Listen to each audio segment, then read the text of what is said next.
is this? A center for ants? Well, I must say, for a casual weekend, quite an experience.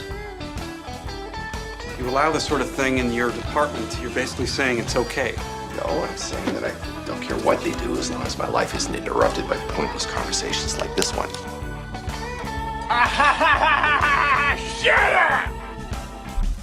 It's the Al Travis Show. We've got our Senator Heather Gustafson on the program. And for those just listening on the radio, not catching us on the YouTube, she's glowing.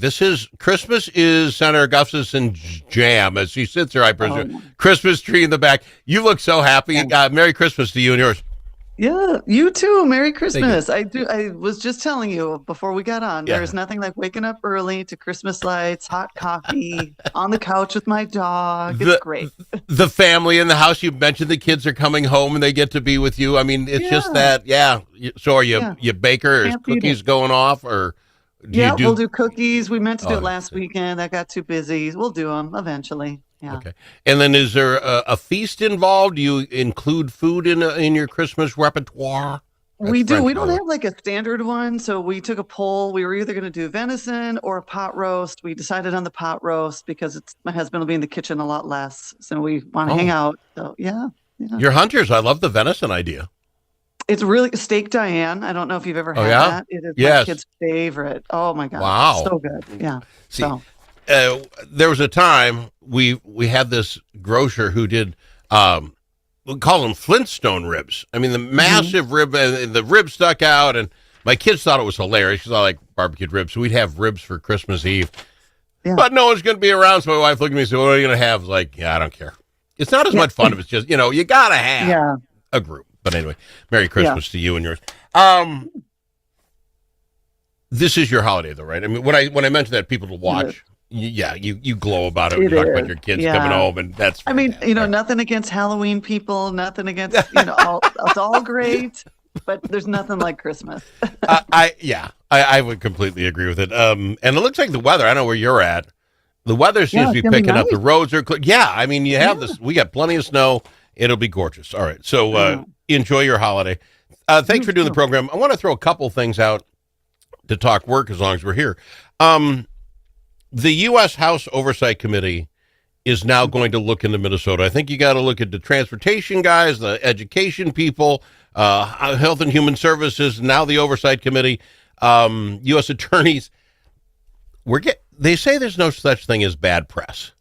I tend to disagree at this point that maybe we got some bad press. Yeah. Is it warranted? And I say this for folks who don't know. Senator Gustafson is the one who came up with the whole independent inspector general, where you would be in charge of, no one would be in charge of this human. They could figure this stuff out because you knew, it seems like a shock to some that there was fraud going on. You knew about it. You wanted it stopped. Yeah. Do you believe this is justified, this much attention to what's going on here in Minnesota? Federal attention, it's certainly the message is out there now, right? Like, we're looking for it. We're going to fix it. We're going to solve it. And whoever going forward is running the state will now have a very clear message that this is not going to be tolerated. And that part is good, right? Like, we want to be able to catch that. One of the reasons that I think our bill for the Office of Inspector General was special and different was that it was independent, because no matter who is in the governor, no matter which party holds power, no matter who occupies that office, we want someone who is on their own to be able to keep that in mind. So I think that's... Didn't your Inspector General, yours had some teeth to it, right? I mean, they could subpoena, they could go into all the different organizations and look at the books, which a lot of these are, and a lot of these aren't that. So we've been promoting that with you ever since you told us about it. We love that idea. But what's interesting to me is we know about it. We've talked about it, but it didn't get a lot of press traction in this state until the Orange Man said it was $1 billion, right? I mean, he comes out and says $1 billion in fraud. And then the weirdness of it all, the paper comes out and argues about whether it's $1 billion or not. I don't know, you and I talk between then and there. I'm like, okay, let's say it's 800 million. Maybe I'm weird to be arguing about $1 billion, but now the U.S. attorney comes in and says it could be $9 billion, half of everything we've spent. And I see your face. You don't think it'll be that much. But the idea that the governor's arguing about, when you're arguing about whether it's 8.5, whether it's $7 billion, where there's 2, aren't we losing the argument? Who gives a crap? Let's stop it. I don't know if I agree or disagree with the number. I don't know where the numbers are coming from. I think that's why everyone's a little bit like, well, I mean, can you show us your work? But it's not so much that. I think you said it right there perfectly, though, that it doesn't matter. We're all arguing now about whether the number is real or not. It doesn't matter. Like, can we just solve the problem? And it is a nuanced problem. Like, year and a half ago, I was starting to talk about my bill, and people would just like roll their eyes, or the Republicans would get so excited that I wanted to go after my own party, or, which wasn't really the goal of the bill. The goal was not to go after anybody. The goal was to just make sure that we prevent. Quick time out. That's it for sports. Quick time out, because I wanted to. A lot of Republicans are taking credit for your bill now, so that must mean it was a pretty good bill, don't you think? Just a time out that they are jumping in saying, well, that was my bill. I signed on that thing. You started this. You did it. You told us about it. So time out back. I just want people to know, when you hear this bill was hers, and I'm pointing at her. This was Heather Gustafson's bill. You know it was, because I think we had you on. He's like, hey, I just introduced a bill, and we start talking about it, whatever that started.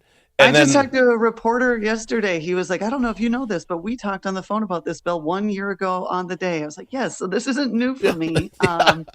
But I appreciate that everybody else is engaged in it. And not because I think that's the hard thing. It's probably just a difficult topic to talk about because nobody wants to be blamed. The problem is that it's already a problem. We need to solve it. It is a nuanced and complicated issue. So like, I love my OIG bill, but it's not going to solve every single problem, but it is it fills that gap that we're missing. And it is one of the other tools that we can have in our toolbox. So I welcome everybody to the table, but I really am at a point where we know the problem is big. We know the problem is here. I need everybody who complains about it to have a solution. Otherwise, what are we doing? But this is where you and I separate a little bit, and God love you, and I love you. Yeah.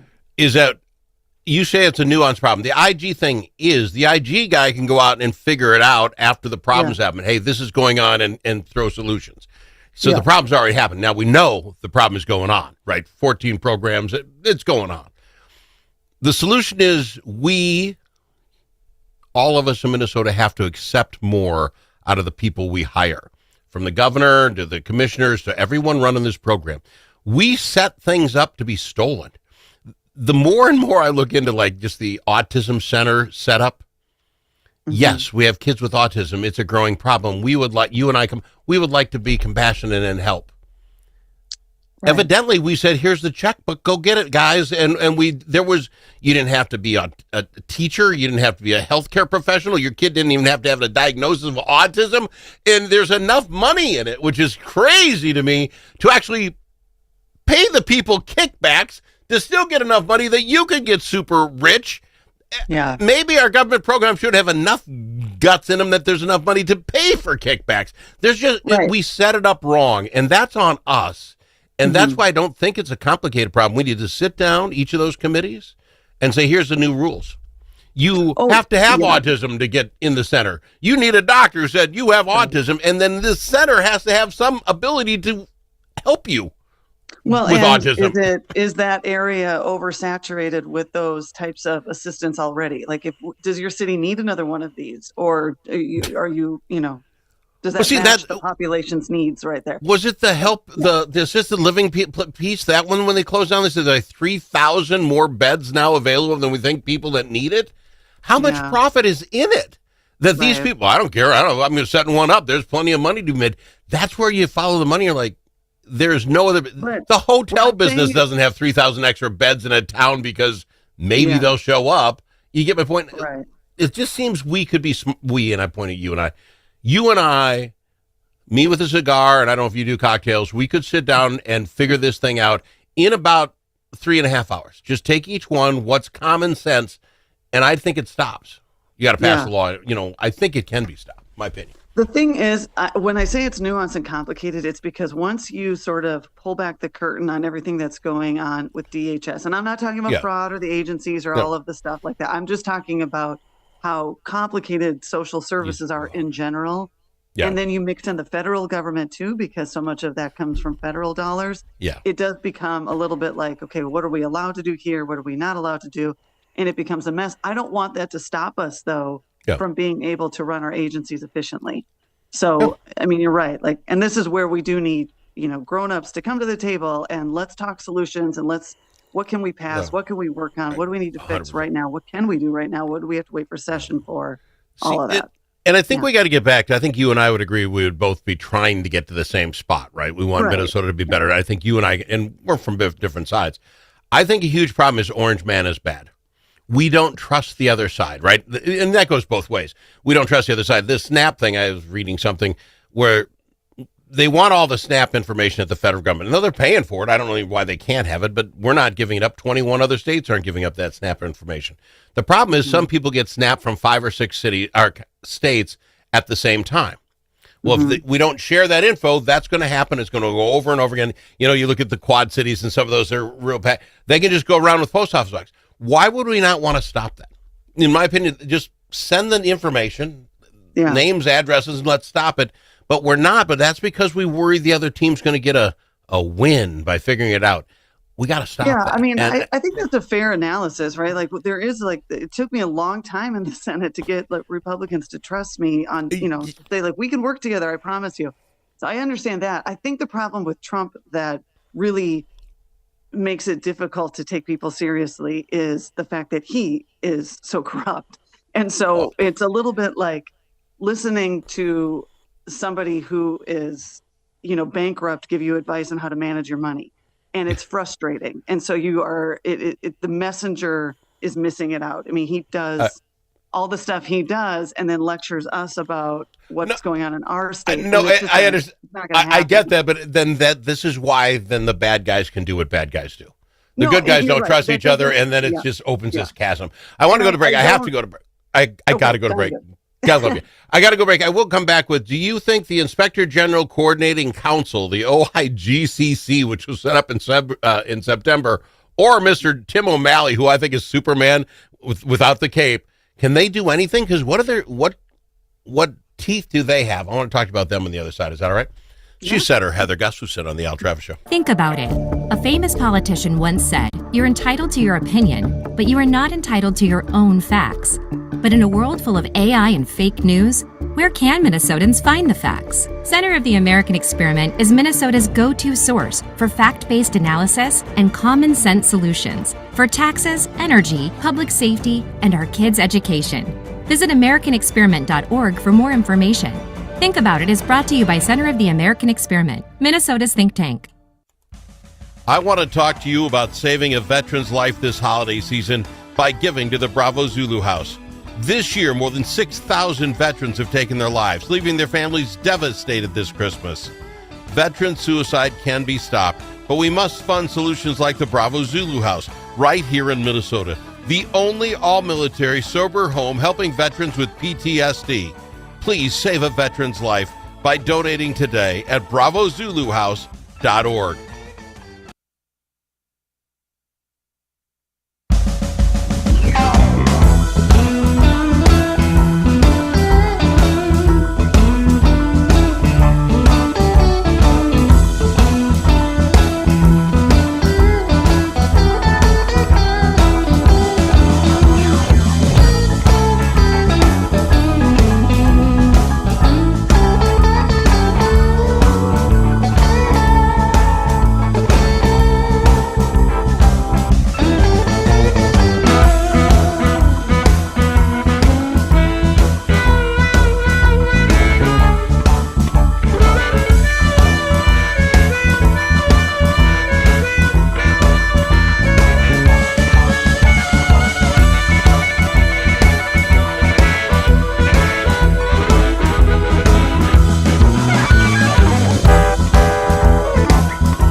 Are you kidding me? You know that comment you said to the radio? The thing that we got wrong? Clearly, Brussels sprouts are the worst vegetable. Call us and let the world know your thoughts. 855-257-7469. That's 855-ALS SHOW. All right, we're talking with Senator Heather Gustafson about how we're going to fix all this fraud in Minnesota.